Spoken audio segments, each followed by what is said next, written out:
Welcome to the Hard Faith Podcast. I'm your host, Spencer Folmar, the founder of Hard Faith. I've been working in the film and television industry for over 16 years. On Hard Faith, we're about asking difficult questions about life and faith in an R-rated world. Today, I have our award-winning filmmaker, John Kestner, who recently won the Best Experimental Short Film at the Hard Faith 2024 Film Festival. John, thank you so much for being on the podcast. Oh, thank you for having me. Yes, sir. Tell me, where are you calling in from? I'm in Phoenix, Arizona. Is it hot? Yes. It's actually, we're actually kind of moving into what they call the monsoon season. So when you say monsoon, I always think tropical stuff, but it's just a nightly thunderstorm that usually rolls through the East Valley. We usually don't get much of it at all. But because of that injection of moisture into the air, it knocks the temperature down from, say, 118 to 108. What a relief. In Arizona, that's called a break. So, that's brutal. I'm complaining about, 83-degree weather here in Hollywood, but man. Oh, yeah. We won't see 83 probably for another month or two at night. That's rough. Well, we had just seen each other 2 weeks ago at the Hard Faith Film Fest. Thank you so much for flying in and attending. Oh, I'm so glad I did. I love the festival. From the title, when I first saw the title of it, I think this is probably a good fit for me where I'm at right now. And I was, and I saw, when I saw the venue and the photo of the theater at the Garland, I thought, wow, I really want to go to this. So yeah, I'm like, I was on board. And then my co-producer, and he's a huge experimental film personality. So when I told him, I said, we've won the experimental category. He goes, I'm going. Oh. So Bill Pierce came. So if I had more of an advance or anything like that, I probably would have had a couple other people along too. But next year it'll be back at the Garland, which I agree, it was such a fun venue. Just a nice little oasis in the middle of North Hollywood for the film festival. And the experimental film category, we're always intrigued by our submissions. I don't know of any other Christian or, faith-adjacent festival that has an experimental category, but I personally love the experimental film category. It was, whenever I was in film school and even in high school, I made a lot of the experimental films, and I just think it's a fun way to express new ideas in a bold, kind of raw way. And the Foxhole was just such a compelling piece. It's very stylized.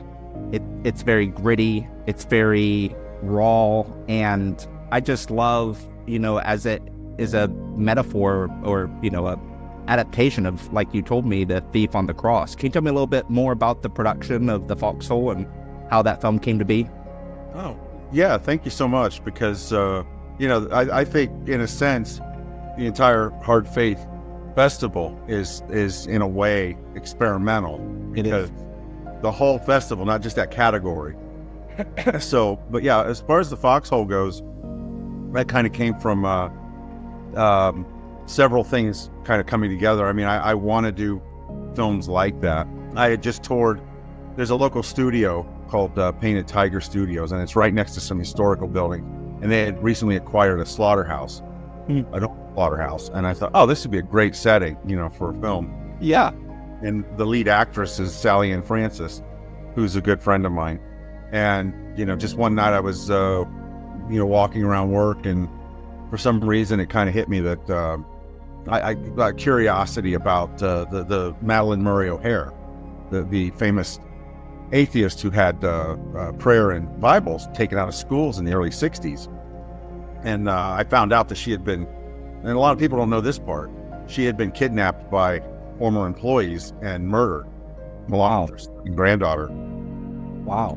There's a ton of videos about it on YouTube. I mean, it's easily researched, but to me, the curiosity was, you live your whole life as an atheist, and you're the most hated woman in America was her title. She loved it. And then she's kidnapped and she's murdered. And I thought, you know what, there has been at least one film about dramatization about her life. But the thing that I thought about was, what would the thing we'll never know in this life. What were those last moments like? But when you live your whole life saying and doing this, and now you're at the end, and you know you're at the end, and it's not going to be pretty. And what do you do? So I thought, I'll do a film dramatizing that and set it in this slaughterhouse and have Sally play the lead role. So it was just kind of things coming together. And then we shot in like, I think 3 days. Wow. Maybe 2 days, 3 days, something like, a weekend basically. You were saying, that it was, the inspiration was sort of to get people thinking. Can you elaborate on that? Yeah, I think the thing is about filmmaking, and especially filmmakings for faith-based films and stuff, that there are two audiences for that. And there's, people who believe and church people or Christians or however you want to refer to them. And then there's what, C.S. Lewis referred to as those outside. I don't know Latin, so I can't say the phrase, but I mean, his writing, he geared toward those outside. And I mean, enormously popular books, whether it's the Narnia books or children's books or his theological writings. And they are geared to people outside. And I think film is an amazing opportunity to do that we can say things in film that we couldn't go up to somebody and say. Yeah. Whether we know them or not. So to me, that's the kind of mission of the storytelling of that is, and then of course the challenge is to make it as good as you can. And because we talked about this a little bit several times over there over the festival when we had moments to talk, because it's you've got such wide latitude of how to tell a story. And what do you do to tell the story?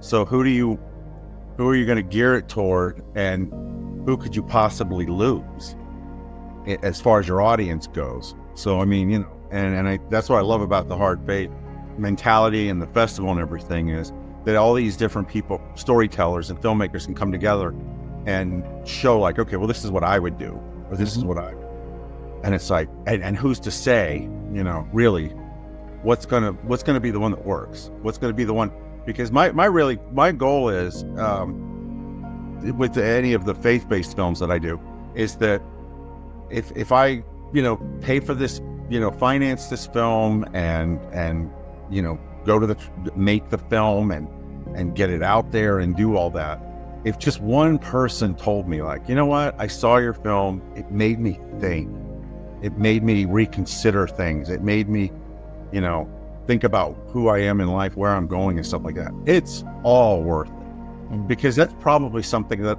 I couldn't do and most people couldn't do if they just went out and just preached or lectured or talked or witnessed or stood on a corner with a sign.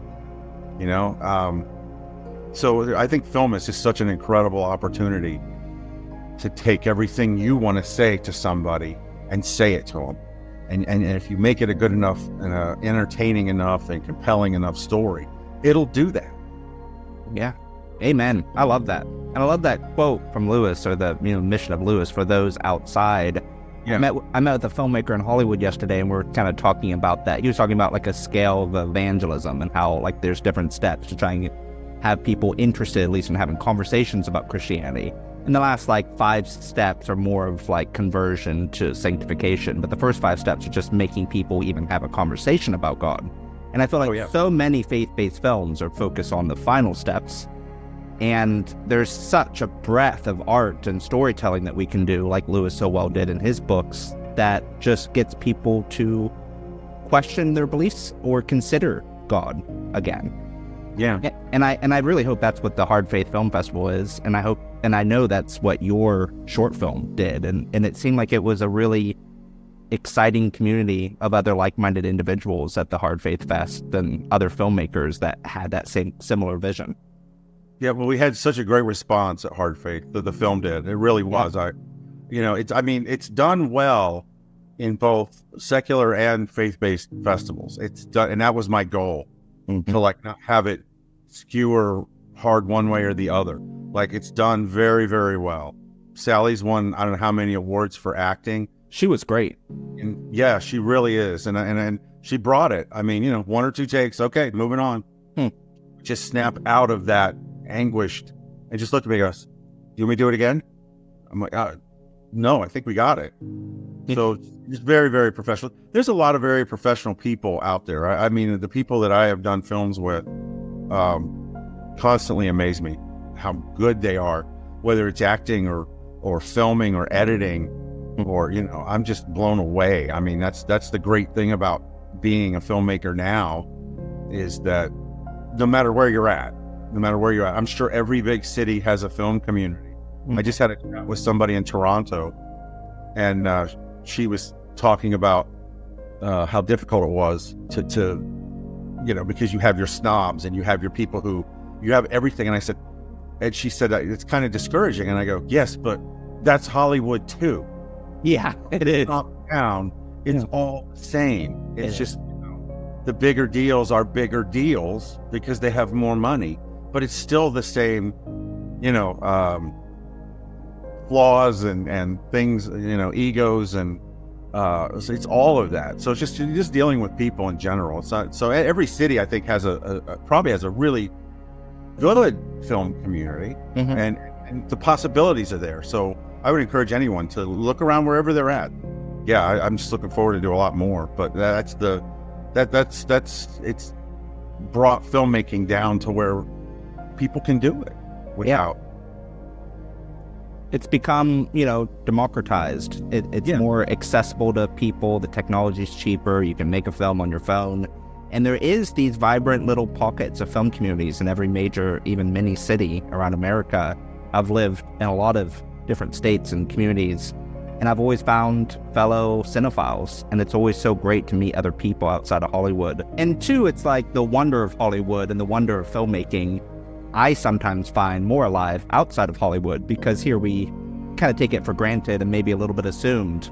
But, these pockets of filmmakers in other cities, just like your cinematographers being able to do multiple jobs and being gung-ho to do it.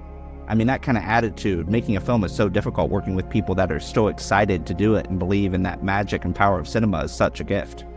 Well, I think in Hollywood, it's become such a business. And I see it, I'm going to be honest, I think it's burning to the ground. I mean, whatever's going on. It's that way. I mean, 10 years ago, I had a producer who was trying to get a feature finance for me. And he had an office on the Paramount Studio lot.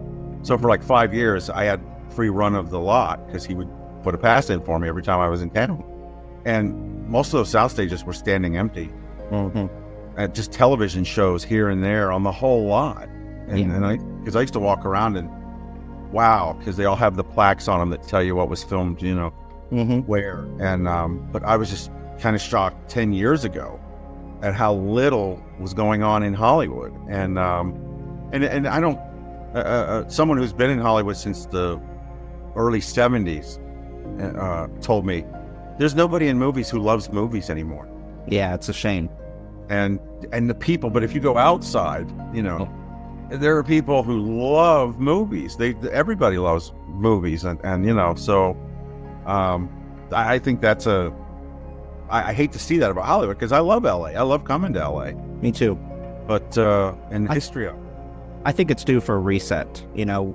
It's slower now than it's been in 30 years, especially for television production in Los Angeles, especially due to the ongoing strikes. And, everything is sitting empty and so many people have moved away. I hope it's a time for a reset and getting back to original stories and some, brave new filmmakers. Yeah, hopefully, yeah. And it's kind of moving out. It's moved to Atlanta, Florida, Louisiana. And Vegas is building massive sound stages. New Jersey. Yeah. Arizona just passed, was it last January? Their tax incentive for film came back. That's great. And so there's a grassroots thing to rebuild the Western sets that have been standing empty. So I've actually seen that myself.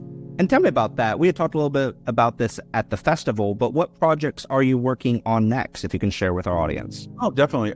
We're right now in pre-production on another short, and it's going to be along the same lines as the Foxhole. Great. It's going to be another tough, gritty, someone at the bottom, and someone at the bottom realizing before they, try to kill themselves again, that there was somebody there to always help them, even though they were going through some very horrible things. So yeah, I'm going to meet with some actors tomorrow, and we've mostly got it all cast. It's just the juggling thing. Like, okay, well, where are we going to shoot this? Where are we going to shoot? I had to rewrite it, to change a setting so that we could okay, we got to do this. So it's just the process of doing it. But yeah, it's going to be another one along the lines of like Foxhole, because I really think those people really need the message more than anybody, and how to reach them with a story or a film. So I'm very anxious about, getting this one going. So hopefully in the next couple months we'll have it. And I definitely plan on submitting. I can't wait to see it. Because that's the place to go. I have a place to go for these kind of stories. And it's just, you've done so much to encourage storytellers and filmmakers who want to do have the same mission, I love that. Now, did you mention that, like, the Foxhole, Thief on the Cross story, is this Western inspired by a verse or a story or something in the Bible? Oh, well, you're talking about the Western, the feature script Western. Yeah, different film. Yep. Yeah, this is a different film. The one I'm talking about is called Cross-Examination. It's a short film. So it'll be another short. I can afford to do shorts right now. Totally. Features, it's a little more. But you're talking about a script called Shut Eye Revival. And I love that title. You pitched it at our first ever Pitch Fest at the Hard Faith Film Festival and did a wonderful job. That was a last minute thing. I actually had meant to pitch the other one, and I think like an hour before, I registered for another pitch because I thought, you know what, I have this Western, and it is faith-based, but I thought it would be a Western, about a very, not a violent person in temperament, but he survived the Civil War, and he was badly scarred, and all he had on him was the Bible his grandmother gave him before the war. So he had read that over and over and over again for years and years and years, so he knew it. And when he rides into a town, he's mistaken for the new preacher that's embroiled, and the town's embroiled in they've been blockaded by a land baron, and so he walks right into a conflict, and everyone thinks he's a preacher. He's not. He knows how to give sermons, but he also knows how to kill people really well, and so that's kind of the basis of the story. But that's something I'd like to definitely see made. I think there would be an audience for that too. I agree. I know what the story is trying to be, and the West was one of the things I pitched was that it's the New Testament trying to gain a foothold in the Old Testament world of the Wild West. That's such a great pitch. That's and that's what it is, because we've got a lot of periods of Old Testament type conflict since the New Testament came out, and still do. What was it like pitching at the Pitch Fest? How was that experience for you? Oh, I don't do it enough. I don't really, so it was a great opportunity I think it was a huge learning experience for everyone who went up there to do it, because every single one of them, I chatted with a couple of them afterward and stuff, and they were like, yeah, I need to do this and I need to do this. So it was a big learning experience for the people who did it. Oh yeah. And hats off to you, brave souls. I mean, I was saying to the other judges, it takes a lot of confidence, and a lot of self-confidence to go up there and pitch in front of a whole bunch of strangers and judges. And you all did such a great job. It was so... That's probably the best audience we'll ever have, because the actual pitches are usually an office in LA, and you have like 1, 2, 3, 4 people who are just staring at you completely stone-faced. And even if you're killing it, they're not going to let you know that. So, yeah. That's probably the best environment. So I would always encourage everyone to, at Hard Faith, say, you know what, do the pitch thing. You know what, you need to know, because you're going to run into that rock wall when you do it for real. And, you could be like, oh, well, I could have done better. I could have done this. But you had a welcoming receptive audience, and you're the two other people on the panel, you and the two others, did a really good job of giving good advice and criticism or whatever. So it was very, very well done. But it's probably the best welcoming environment to try something like that. Allowing everyone to sign up to do it there, because this is the spring training.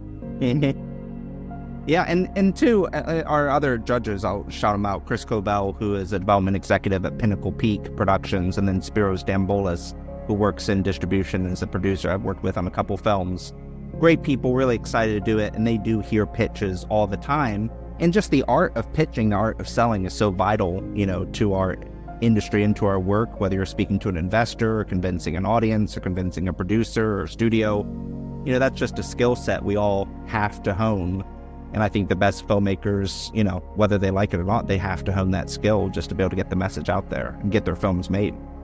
No, they should. I haven't. I mean, yeah, you have. Because I haven't done it that much. I haven't really marketed myself. I always thought that if I just focused on generating a body of work and having things,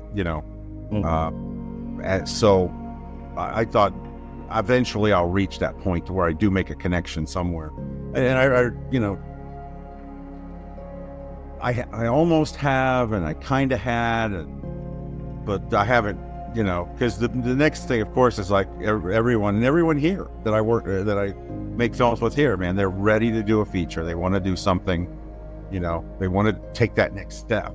It's coming, John. So, I haven't focused as much on that because I love writing, and I love this, what we've done short film wise. And so, yeah, I'm, but when it comes, it comes. If it doesn't, it doesn't. But I'm really loving what I'm doing right now. Yeah. I've done, this next one will be my 8th short. That's and it'll be my 3rd faith-based. So, because I do other, comedies and things like that, and they do very well too. So, and the festivals are fun. A lot of people I know in LA are like, oh, why are you, spinning your wheels with that? It's just, I said, because it's fun. Yeah. Because you make something and you show it, and people are seeing it, and, it doesn't have all that.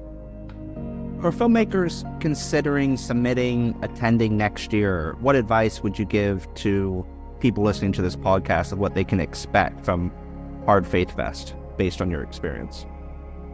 Based on my experience, I mean, I think that if somebody is wondering, is this the right festival for this story? Go ahead and submit. Try it. Because I could tell from a lot of other people, and I didn't know what to expect. This was my first time. But to go and you've told a story and like, well, I don't know if this is for everybody. But that's all the more reason to submit, because you'll find out. And Hard Faith was very welcoming, was very open. So it just you'll be surprised at how receptive and enthusiastic the people in the festival, like yourself, and the people who come to it are. So I mean, I had so many really nice things said to me by people in the audience and the attendees, and so I didn't know coming, because basically I did a very, very dark film about the last moments of somebody that the world would have written off and wanted to, the real life one, the real life inspiration for it,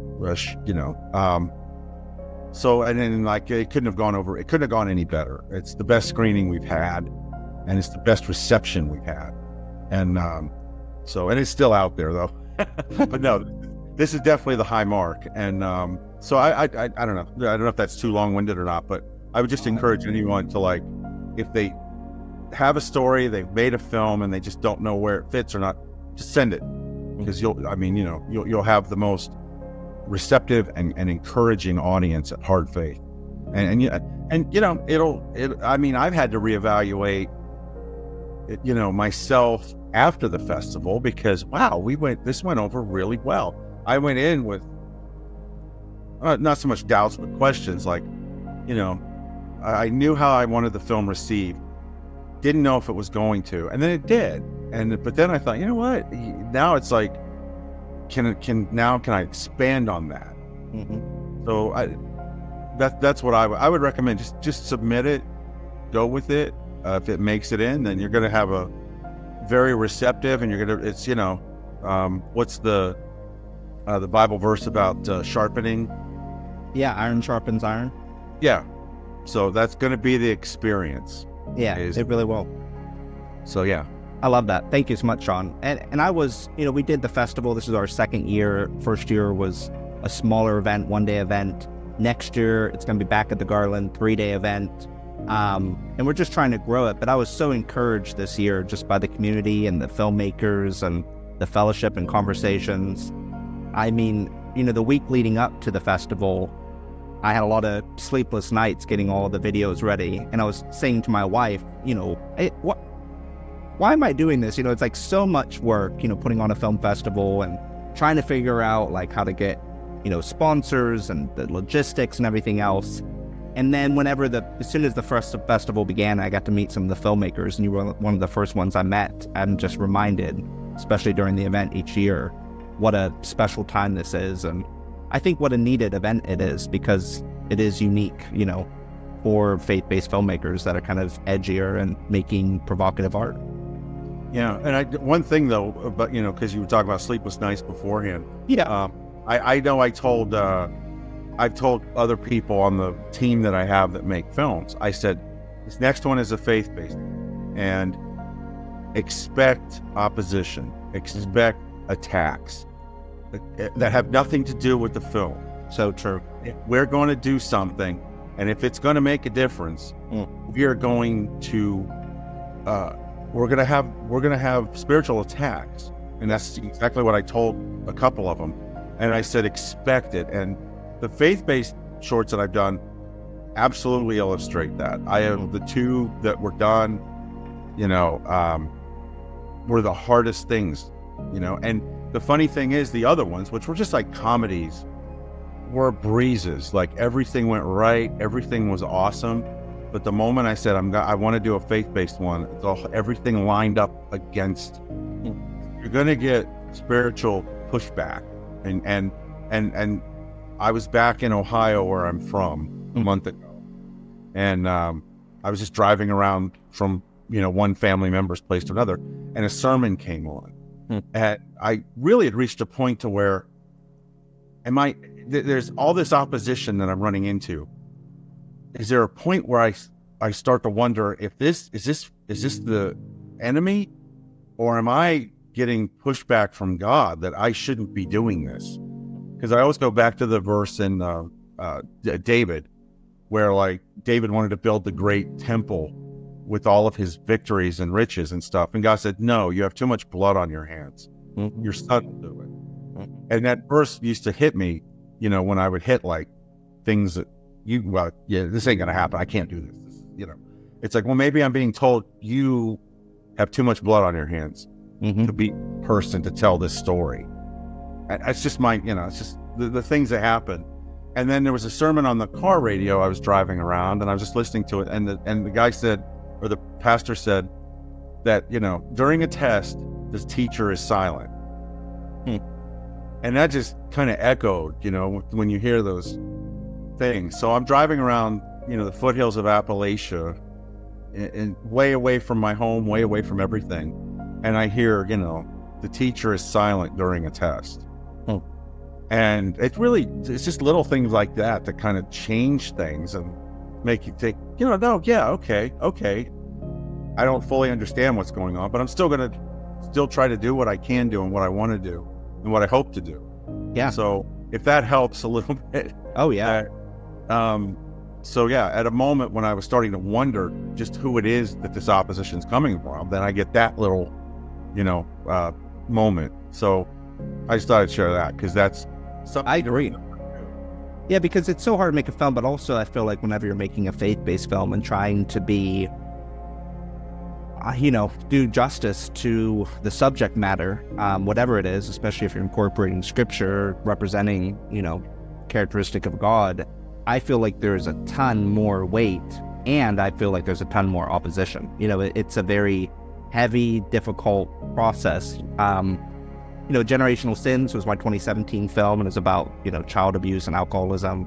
And it was a very difficult film to make, and Murphy's Law was always present. And then whenever the film came out, I had tons of criticism. But in the face of that adversity, that's where we coined the term hard faith and realized that these difficult stories, though there'll be opposition, are worth telling. And then, the hardest film I've ever made, and I hope I'll ever make, was on the opioid epidemic in 2020 called Shooting Heroin. And that was just, it's wild and it's hard to believe, but I was literally like, I wore a bowl cap a lot, and I never wear a bowl cap because I was literally sweating blood on set. Like Sherilyn Fenn would come up right before I'd say action. She'd be like, "Honey, you're bleeding again," and just wipe off the blood from my forehead. And it was just the hardest thing ever. And it's such a dark topic and no one wants to talk about it. And there's so much shame, and the enemy has, taken so many lives with, this drug pandemic. But, those stories are worth telling. And there's so many people that it's affecting. Yeah. And those people are written off. They are. And they're written off by almost everyone. So, and that's the challenge, and that's what I want to try to do. Totally. I tried to do that with Foxhole in the sense, like, by the end, everyone's almost laughing and joking that this woman finally got what she got. But what if she did in her final moments turn everything around and change? And we'll never know that. But so that kind of thing to make people think like, well, wait a minute, if she could, so it's really about who you're trying to reach. And like what I mentioned earlier, if the one person steps forward and says, that made all the difference to me and got me into the light now. So, and that's what we're doing it for. Yep. Is that, not critics and not, but we're doing it to, I hesitate saying saving souls, but I mean, at least encouraging them and showing them, no matter who you are, you can change all this now. So that's something we're really going to hit hard on the next one. I can't wait to finish it. To send. I can't wait. I want minute by minute updates. Well, thank you so much for attending the festival. Thank you for your submission, the Foxhole, your new submissions. I pray blessings on your production for your new short film. And well, thank you. I'm throwing everything at you. So like, I think I love it. 3 scripts in the past since the festival. So bring it on. I can't wait. It's like, and all 3 of them are in that mode or that line. So yeah. And then like I said, we're hoping next month to start shooting on the next one. And I'm already planning on sending that. So can't wait to see it. Yeah. Well, thank you so much, John. Thanks for being on the podcast, and look forward to seeing your future work. Well, thank you so much. I enjoyed every minute of it, and I really look forward to coming next year. Wonderful. We look forward to having you. Thank you, John. Thank you. Thanks so much for listening to this edition of the Hard Faith Podcast. Please subscribe and share this podcast. Visit hardfaith.com to learn more.